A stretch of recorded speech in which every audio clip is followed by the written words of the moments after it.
the death toll in Lebanon has reportedly now exceeded 1,500.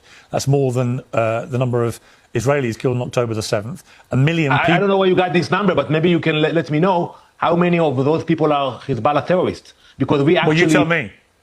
So I think most of them. I tell you why. Because we asked the do you know how population. many? Do you know how many?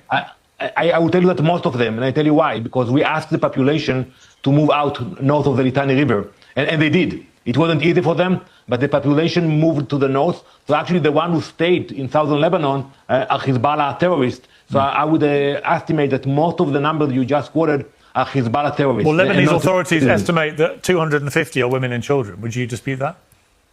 I have no knowledge of that number, but I can tell you that the fact that people move to the north, it saved their lives, and we encourage them to stay up north until we finish the job. Danny, out of interest, why is it that Israel always knows exactly how many enemy combatants you've killed, but you never know how many civilians you've killed?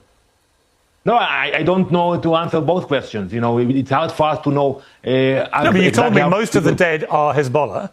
The Lebanese authorities say 250 are women and children. You're now saying you don't know, but at the same time you're telling me most of them are Hezbollah. Well, how can those two... Actually, the numbers you just presented prove my case. If it's 250 civilians, and we regret the loss of life of every civilian. 250 women and children, to be specific. Let's make it clear. We regret the loss of life of every civilian. And out of 1,500 that you mentioned earlier, so the majority, the vast majority, were Hezbollah terrorists. And how do you know that if you say you don't actually know? You said it. You just said that 250 No, were civilians. I said the Lebanese authorities said 250 were believed to be women and children.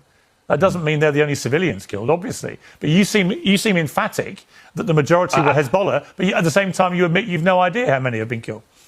So, you know, we had a discussion like that in the past many times about Gaza. Yes. We regret the loss of life of any civilian. You know, Israeli civilians are suffering and Lebanese civilians I know, but the running suffering. theme in Gaza was always the same, which was always that Israelis would come on the show representing the government in some capacity, and they would know exactly how many Hamas they said they killed. But when I said, well, how many civilians have been killed? No idea. So I'm just wondering, who does the counting? And why is it why is it only the deaths of terrorists get counted, apparently, but not civilians? Seems weird.